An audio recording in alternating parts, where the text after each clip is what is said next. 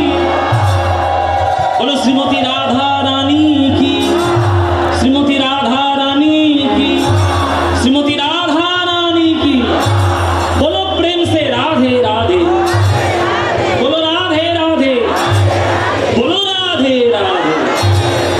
वृंदावनं सखी भूव वितनोति कीर्तिं, यदि देवकी सुत पदाम्बुजलब्ध लक्ष्मी, गोविन्द वेणुमनमात्मयोरनृत्यं, प्रेक्षादि सान्य फलतान्य समस्तसात्वम्।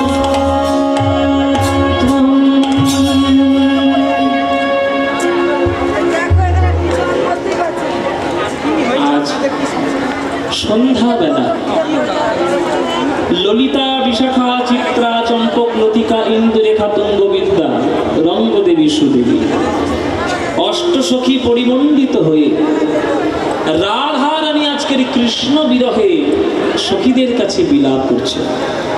কেন না, সকালবেলায় গোবিন্দ আজকে আমার গোষ্ঠী যাওয়ার সময়, সকালবেলা একটু ঘুম থেকে দেরি করে উঠেছে, দুপুর দুপুর হয়ে যাচ্ছে, ওই জন্য মা যশোমতী তড়ি ঘড়ি বের করে দিয়েছে ঘর থেকে, তাড়াতাড়ি জানা কখন যাবি গোষ্ঠী।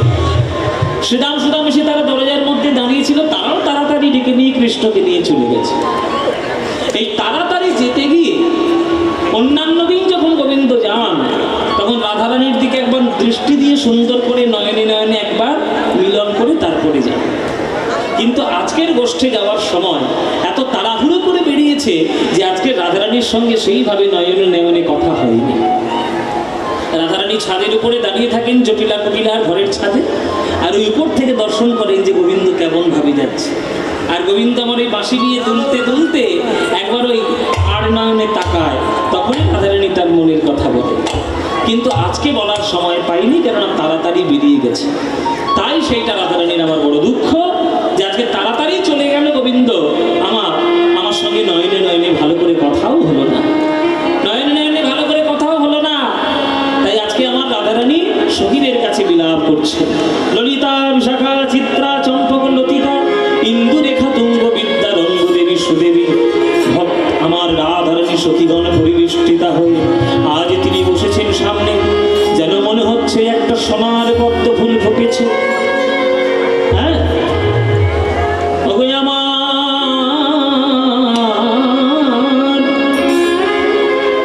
ওরে ললিতা,